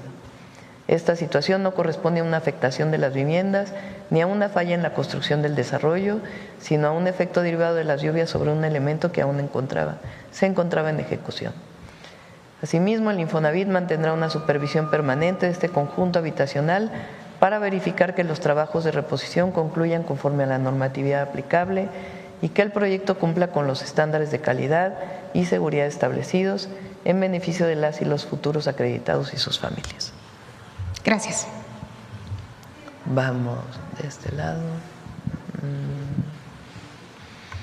A ver, Carlos, que desde hace rato estás. ¿Qué tal? ¿Cómo está? Déjeme paro para acá, este lado. Carlos Guzmán, de 4 Media Telecomunicaciones, Veracruz, consultándole a la Coordinadora de Protección Civil ese tema de la alerta para huracanes. Le había comentado hace una semana justamente lo del tema de las boyas. Sí es importante si nos puede consultar, bueno, nos puede explicar cómo operaría.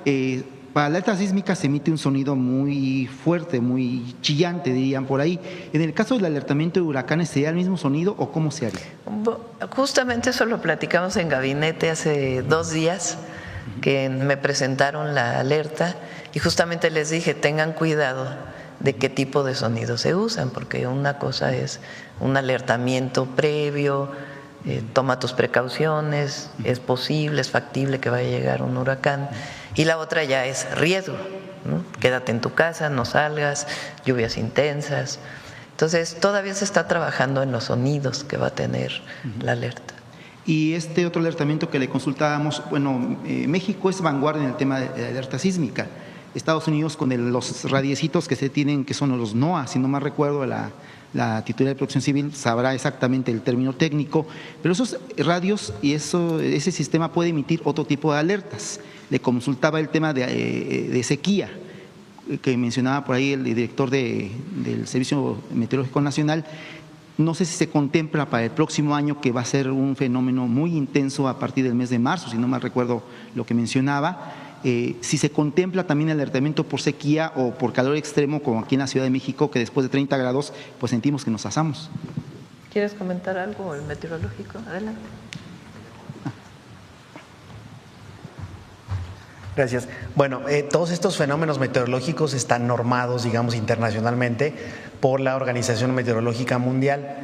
Este protocolo que se va a implementar a través de la telefonía celular se llama Protocolo de Alerta Común, o los CAPS, y está específico para eventos que son de corta duración, es decir, si una sequía te dura varios meses, no puedes estar alertando varios meses, como que pierde la naturaleza de esta alerta. Entonces está más enfocado a ondas de calor, por ejemplo, temperaturas extremas, se podrían generar, el Servicio Meteorológico ya estamos trabajando para temperaturas extremas porque también es ondas de calor u ondas gélidas, ¿sí? Tornados, ya se emitió un CAP también por tornados este año, lluvias intensas, se puede ir trasladando a otros eventos meteorológicos, pero en general tiene esa particularidad que tienen que ser como de corta duración. Lo de los radios de NOAA, del Weather Next, es una banda de radio, digamos, común, que tiene una frecuencia donde constantemente te están repitiendo en caso de que haya una alerta en la zona donde tú estás. En el momento no lo estamos considerando, es cosa de pensarlo, que funciona más, pero básicamente es eso. La sequía no se podría alertar de la misma manera porque es un evento de mucho tiempo. Perfecto. Y regresando al tema de los acuerdos económicos, ayer que estuvo aquí el jefe del Estado suizo, pues consultarle, doctora, si hay algún otro tipo de acuerdo comercial que se esté buscando ratificar o firmar.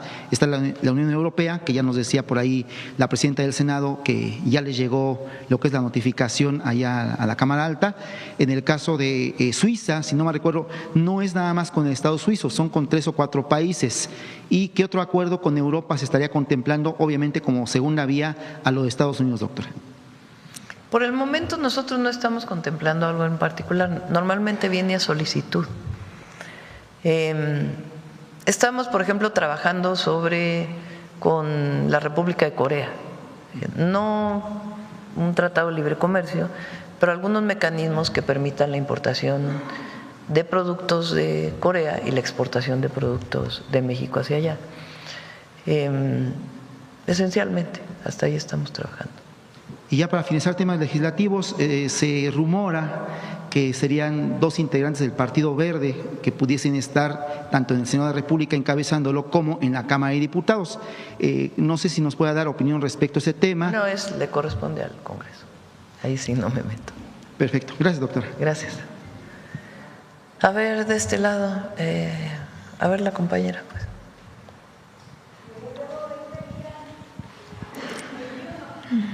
Buenos días, presidenta. Sandra Aguilar, de Grupo Informativo. Buenos días a todos. Ciertamente se han ya implementado, pues en efecto, la instalación de los puestos de comando interinstitucional. Uno de ellos es Tamaulipas. Le preguntaría a la coordinadora saber cuál es el acompañamiento que precisamente brindan los estados ante, pues, el reforzamiento de los protocolos que se tienen en los mismos. Laura. Gracias, con permiso. En efecto, Tamaulipas estuvimos la semana pasada, ya instalamos formalmente el puesto de comando, fue encabezado por el gobernador, por el doctor Américo Villarreal, estuvo todo su gabinete, asimismo los presidentes y presidentas municipales, además de todo el análisis de riesgo que llevamos a cabo, también se definieron acciones muy precisas para vigilar conjuntamente con Conagua los niveles de presas, además todos los arroyos y ríos que cruza el estado, y esta acción o acciones las realizamos de manera permanente en todos los estados donde estamos instalando este puesto de comando. Sí es una acción muy participativa por parte del estado, tan es así que invitan a todo su gabinete ampliado porque ahí participamos todos y todas los servidores públicas. No es un tema nada más de protección civil o de defensa o de Marina o la Guardia Nacional. Absolutamente, cuando tenemos un tema de un fenómeno natural, todos y todas tenemos que salir a realizar acciones. Y en estos momentos es mucho más relevante cuando hacemos acciones de prevención y de preparación. Lo estamos haciendo de manera conjunta, los 3 órdenes de gobierno, y haciendo acciones precisas en cada municipio, alertando riesgos por susceptibilidad de inundación o por deslizamiento de ladera, o incluso revisando los niveles que tienen en estos momentos que ya ha llovido tanto, los ríos, los arroyos, cuáles son las costas que tienen mayores riesgos por presencia de huracán. Sí se hace un análisis muy amplio, son reuniones que nos llevan hasta 2 horas para revisar cada punto, aprovechando que están los presidentes municipales y encabezado por los gobernadores. En Tamaulipas fue una reunión exitosísima. Lo sabemos. Gracias. Con permiso. Presidenta, aprovechando el reconocimiento, sabemos que precisamente por las pasadas lluvias en el 2025, finales del 2025, particularmente en el estado de Puebla, sabemos que continúan pues buscando pues a este pues niño, sabemos del trabajo que continúan haciendo y el reconocimiento para usted y todas las instancias que continúan trabajando. Sabemos también, presidenta, que acudirá más tarde precisamente a esta pues acción y estrategia que ha implementado, inclusive desde que usted estuvo en la jefatura de la Ciudad de México, sí al desarme, sí a la paz. Preguntarle qué tan importante es que la ciudadanía pues forme parte de esta implementación de esta estrategia para pacificar precisamente pues nuestro país. Ha sido muy exitoso y además todo lo que hagamos para desarmar de manera pacífica es salvar una vida.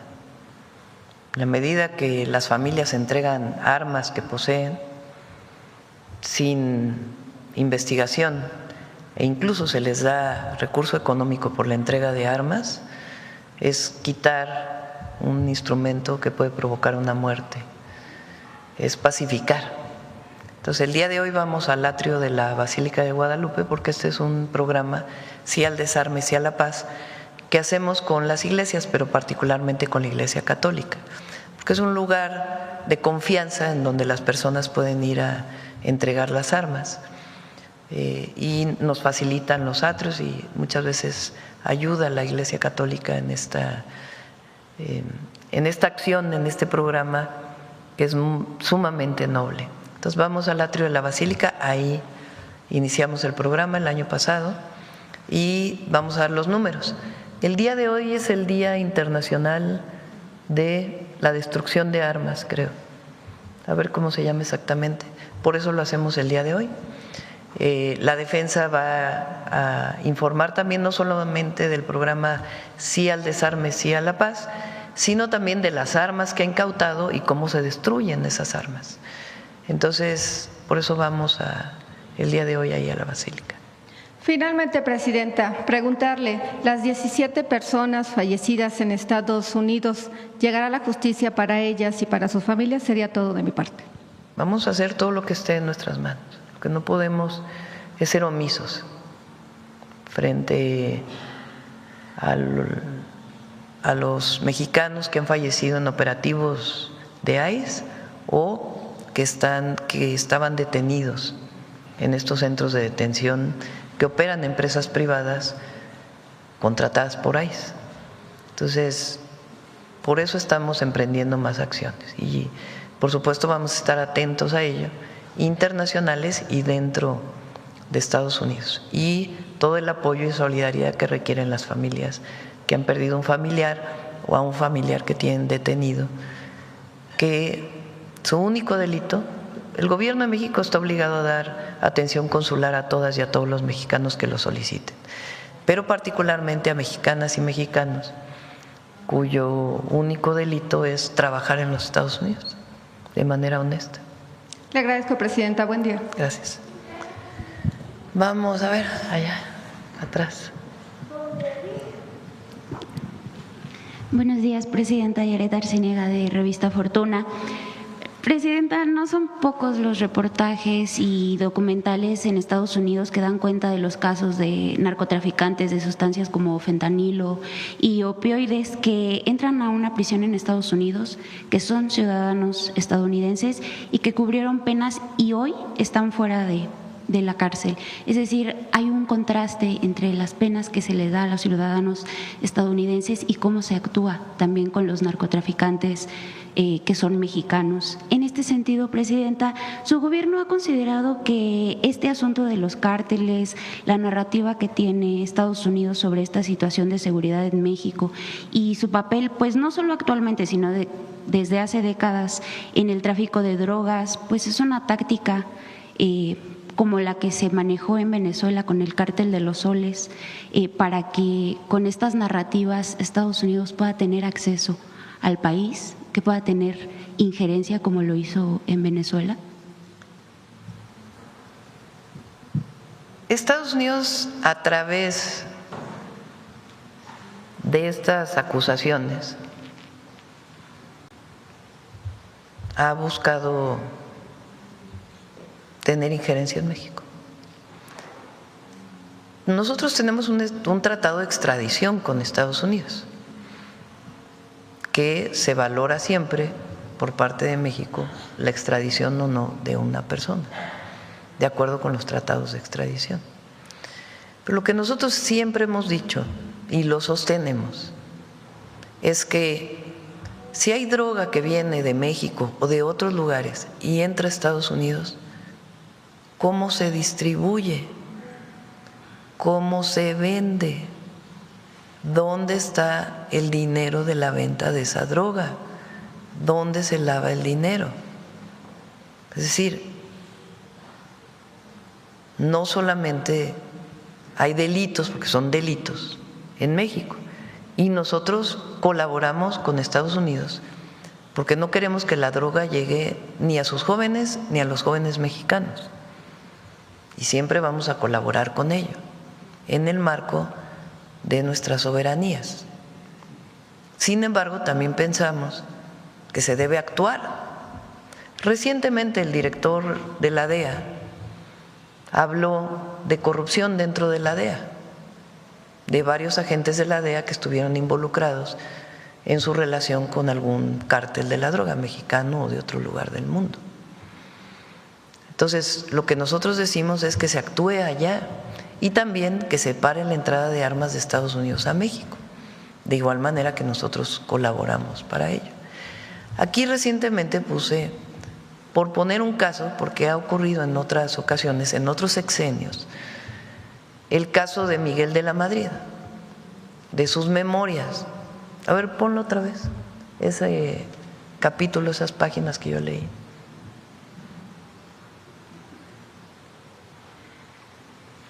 Que miren que hay diferencias con el gobierno de la Madrid, porque es el inicio del periodo neoliberal. Pero en estas memorias relata la intervención del entonces embajador de Estados Unidos en México, las acusaciones que de acuerdo con el presidente de la Madrid eran falsas y su opinión del uso de estas acusaciones como forma de intervención. Lo dice él. El miércoles 20, ¿es el que yo había leído?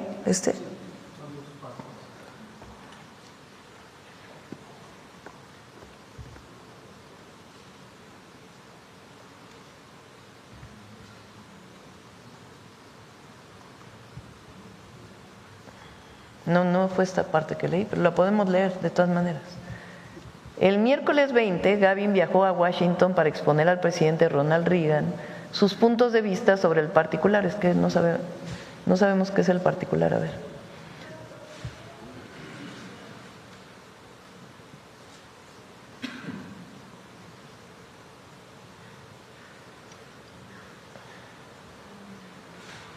Si quieres luego, ¿no tienes la otra parte, la que yo había leído en donde él…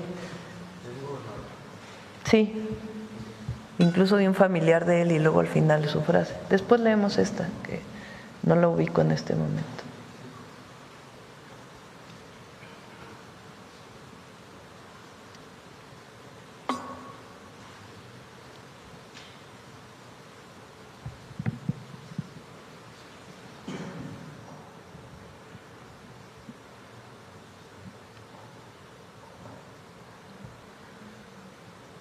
¿Sí la tienes?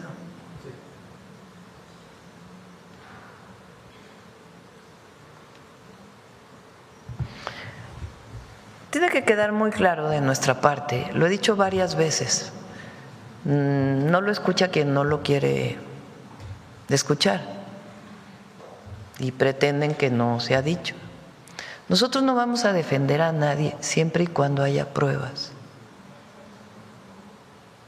Si hay pruebas de vínculo de algún gobernador, presidente municipal, funcionario, de su relación o de una relación con el narcotráfico, con algún cártel de la droga, se va a proceder y pondremos incluso la denuncia ante la Fiscalía General de la República. Todos los casos. Tan es así que hemos actuado con denuncias contra alcaldes en funciones en México, de cualquier partido político. Es decir, no se protege a nadie, absolutamente a nadie. Pero es muy importante que haya pruebas, porque también está mal acusar a alguien sin pruebas. Entonces, tienen que presentarse las pruebas para poder proceder en una carpeta de investigación y, en su caso, orden de aprehensión o no que determine un juez. Esto es muy importante, porque han dicho que nosotros estamos protegiendo a Rocha, por ejemplo. El asunto es que haya pruebas, por eso la Fiscalía abrió una investigación, para saber si hay pruebas o no. Nosotros no defendemos a nadie, pero tampoco estamos de acuerdo con que haya acusaciones sin fundamento. Y eso es un asunto de todas las mexicanas y los mexicanos, no solamente de la Presidenta de la República. Es muy importante que no hay protección para nadie, pero tiene que haber pruebas. De otra manera, pues ¿cómo va a actuar una fiscalía? Por cierto, aprovecho para decir, no sé si lo informó ya el Gabinete de Seguridad, porque hoy Loret de Mola publica, también Riva Palacio, de que el gobierno de México tiene escondido al gobernador con licencia de Sinaloa. Absolutamente falso. El señor está en su casa. Es más, ni siquiera tiene protección federal, para que todo el mundo le quede claro, porque se dicen tantas mentiras absurdas que no sé de dónde sacan información para dañar al gobierno o queriendo decir que nosotros estamos protegiendo a una u otra persona. No, nosotros defendemos la soberanía y también cumplimos con la ley. Esa es nuestra obligación. Pero es cierto, como tú dices, que muchas veces el gobierno de Estados Unidos ha utilizado la acusación de vínculos con el narcotráfico de una u otra persona, de uno u otro político, para tener una situación de injerencia o de debilitamiento de los gobiernos. No solo lo ha hecho con nuestro gobierno, con el gobierno del presidente López Obrador, y no necesariamente es el gobierno de los Estados Unidos, sino algunas personas o personas que influyen sobre el gobierno de los Estados Unidos. También hay que dejarlo claro, porque no es monolítico y no necesariamente viene del presidente de los Estados Unidos. Pero sí se ha utilizado este mecanismo para poder tener influencia sobre los gobiernos. Tan es así que leo las memorias de Miguel de la Madrid. No, ¿qué es eso? Ah, la nota aclaratoria de seguridad, pero no tienen las memorias de la Madrid.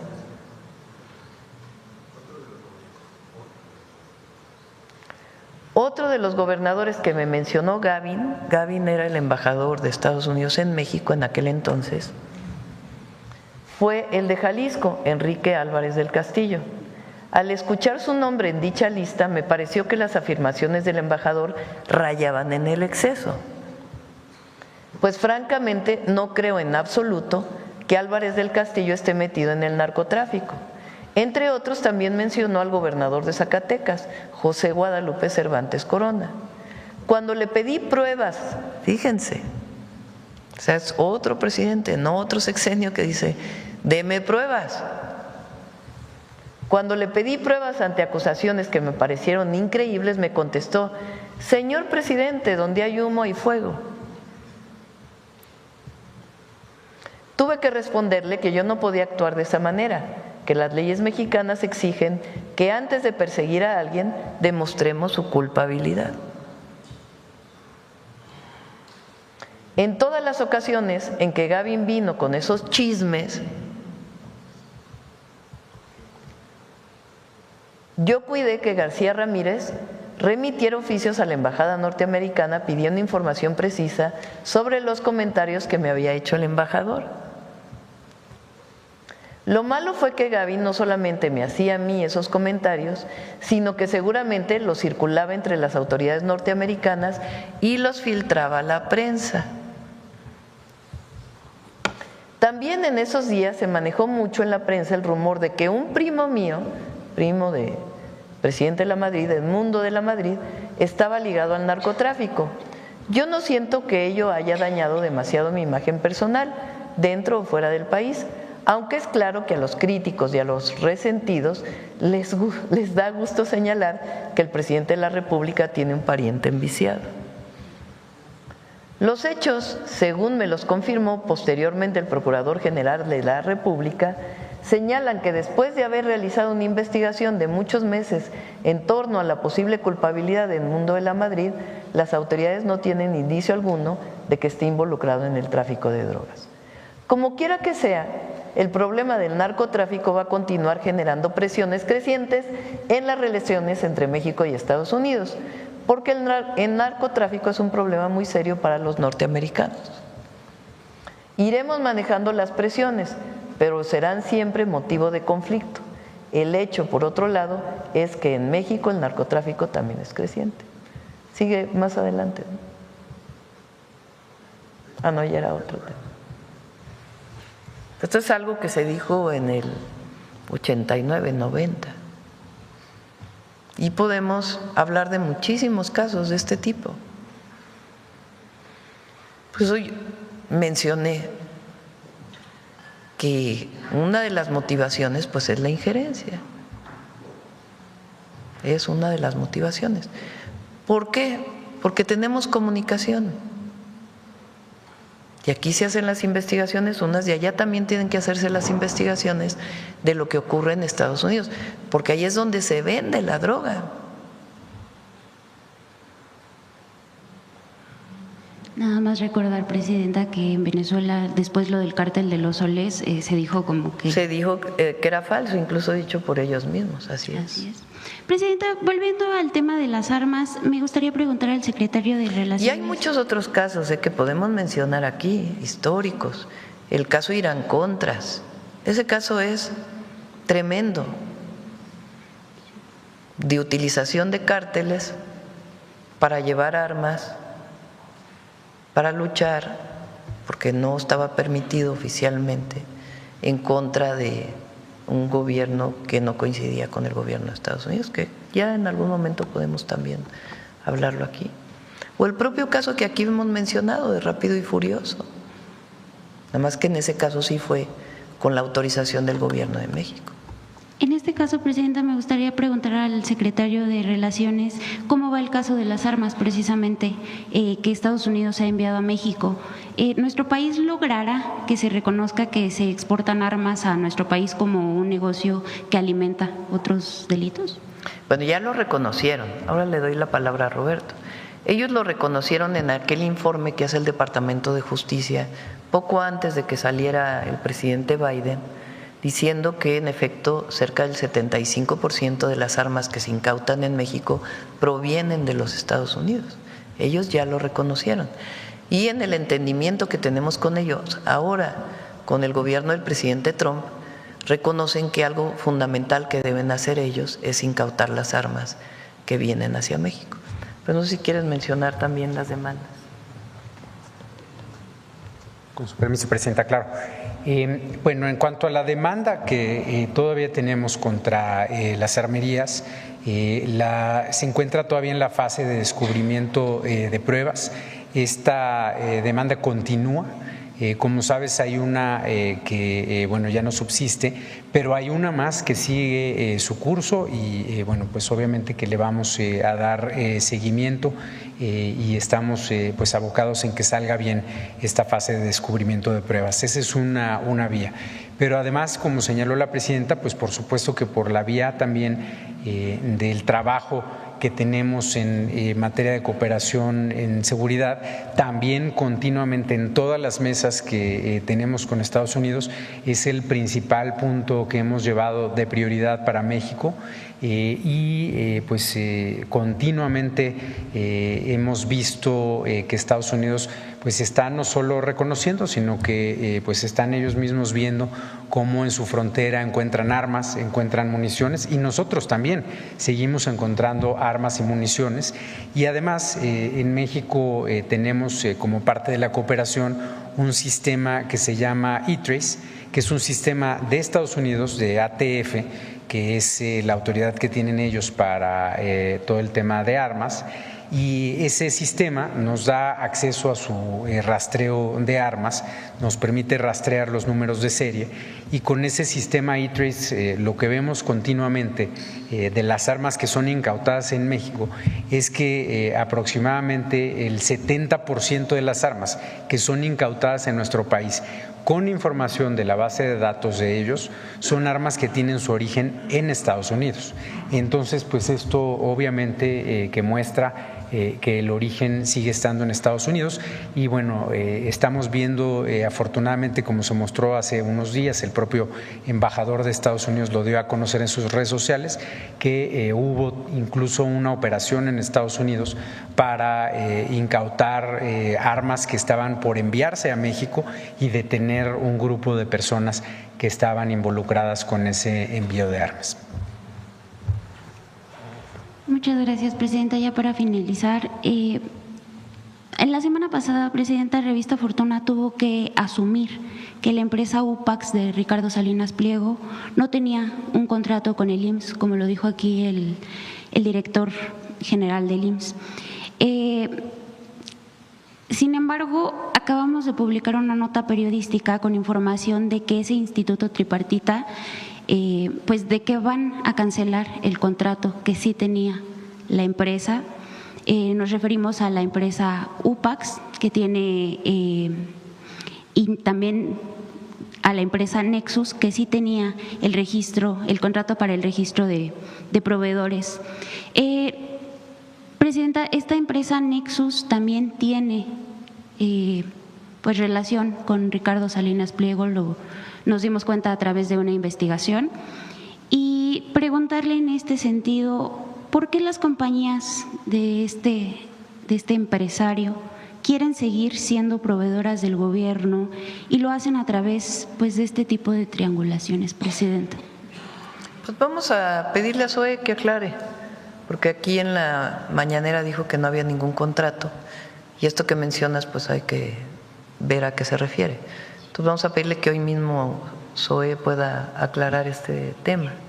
Lo que sucedió, Presidenta, es que tenían una empresa con otro nombre. Tenían un contrato con una empresa que es Nexus, y Nexus, a través de una pues una contratación ilegal, hizo esto con UPAX, contrató a UPAX, subcontrató a UPAX para Vamos a pedirle a Raquel Buenrostro que haga la investigación, aparte de la aclaración de SOE. Sí, esta parte, la empresa que sí tiene el contrato también tiene relación con el empresario Ricardo Salinas Pliego. Hay personas que están trabajando ahí, que trabajaban para Grupo Salinas. Entonces, fue a través de una investigación. Aquí el secretario o el director nos dijo que no había, porque pues no figuraba. Pues que se aclare, sí. Se tiene que aclarar. Entonces vamos a pedirle a SOE, y también si hay alguna irregularidad, pues que la revise la secretaria de Buen Gobierno y Anticorrupción. Pero ¿por qué insiste este grupo en querer ser proveedor del gobierno y hacerlo a través de este mecanismo de triangulación, Presidenta? Bueno, pues por supuesto que van a buscar contratos con el gobierno. Ahora, ¿qué es lo que pasa? Que mientras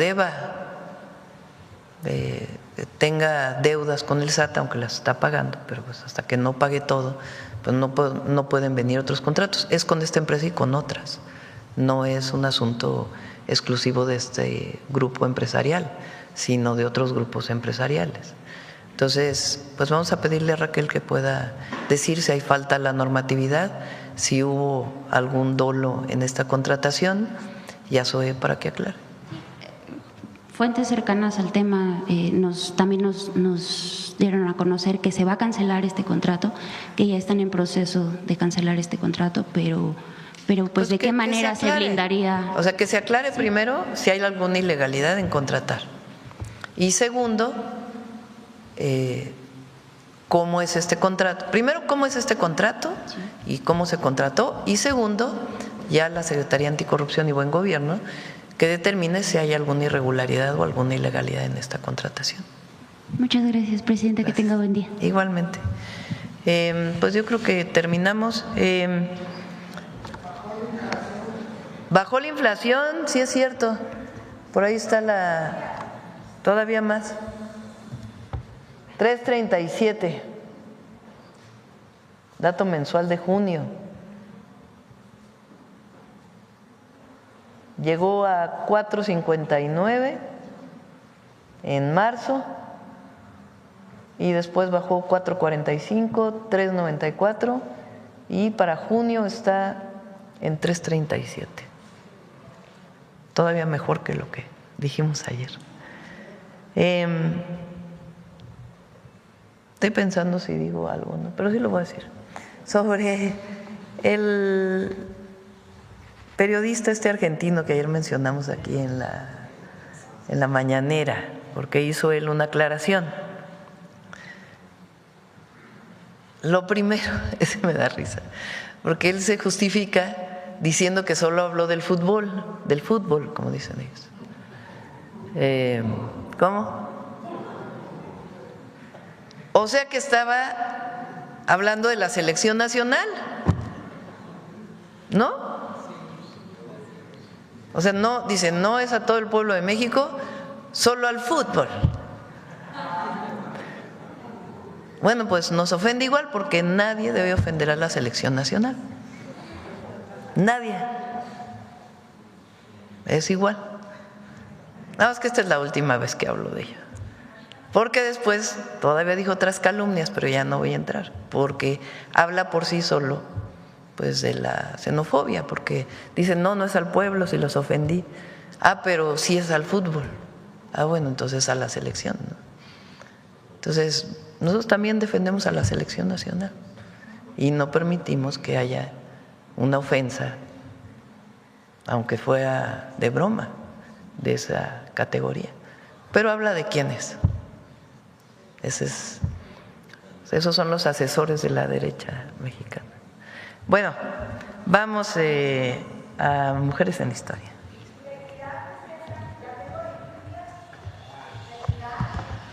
Con su permiso, Presidenta. Hace unos momentos nos comentaba sobre su actuar a lo largo de la vida con justicia y me voy a permitir retomar uno de sus discursos. Dice, lo mismo que luché en aquellas épocas, hacia mediados, finales de los 80, es lo mismo por lo que lucho ahora como Presidenta de México, porque la educación sea un derecho para todas y todos, que no haya rechazados, que ningún joven que quiera estudiar la educación media superior no tenga el espacio para estudiarla, que jóvenes que tengan el deseo de ser universitarios tengan la posibilidad de hacerlo, porque mientras más espacios educativos abramos en nuestro país, va a haber menos violencia, va a haber más paz y va a haber más seguridad. Es por ello que en la Cuarta Transformación se ha impulsado la creación y la expansión de universidades públicas como la Universidad Nacional Rosario Castellanos, las universidades interculturales y las universidades para el bienestar Benito Juárez. Es por ello que en esta ocasión tenemos la oportunidad de conocer también a una fundadora de la Universidad Femenina de México. Conozcamos a Adela Formoso y su importancia en el acceso a la educación de las mujeres en la década de los años 40. Adelante. Adela Formoso Ferrer nació el 30 de junio de 1905 en la Ciudad de México. Marcada por el contexto de la Revolución Mexicana, orientó su vida hacia el ámbito de la docencia, la promoción cultural y el activismo político. Durante su juventud, impulsó junto con Luis G. Solana la creación de la primera orquesta de mujeres en México. Convencida de que el arte permitía ampliar la participación femenina en la vida nacional, esa misma convicción la llevó a ser parte del Ateneo Mexicano de Mujeres, integrado por escritoras, profesoras, artistas y diplomáticas. En 1943, Adela fundó la Universidad Femenina de México. Este proyecto educativo, incorporado a la Universidad Nacional Autónoma de México, buscaba ofrecer a las mujeres una formación profesional desde el bachillerato hasta los estudios profesionales. La escuela impartía diversas carreras como Derecho, Pedagogía, Psicología, Periodismo, Asuntos Internacionales, Auxiliar Médica, entre otras más. En 1949, Adela participó en el primer Congreso de Universidades Latinoamericanas que se llevó a cabo en Guatemala. Desde ahí, y frente a 34 delegaciones, llamó a garantizar la igualdad educativa. Las mujeres de mi patria, las mujeres de América, las mujeres del mundo, estamos deseando colaborar en todos los problemas humanos. La educación no fue su única preocupación. Adela consideraba que el bienestar social debía construirse desde distintos frentes, por lo que participó en diversas instituciones asistenciales, como la Asociación Pro Nutrición Infantil y la Asociación para Evitar la Ceguera, consciente de que el acceso a la salud y a la educación son derechos inseparables. Adela desarrolló también una intensa labor como escritora. Publicó Espejito de Infancia, Adolescencia y La Mujer Mexicana en la Organización Social del País. En esta última obra reflexionó sobre el rol histórico de las mujeres de su tiempo. Ahora quisiera abrir nuestra conciencia, hacia afuera del pensamiento, para contemplar el panorama que tenemos ante nosotras y preguntar con toda la fuerza de mi voz, ¿qué estamos haciendo ahora dentro de este movimiento social que se presenta tan lleno de promesas, de inquietudes y de rectificaciones? Adela Formoso falleció el 7 de junio de 1981 en la Ciudad de México, tras una vida dedicada a ampliar las oportunidades educativas de las mujeres mexicanas y de compromiso con el bienestar social del país. Muchas gracias, presidenta. Gracias.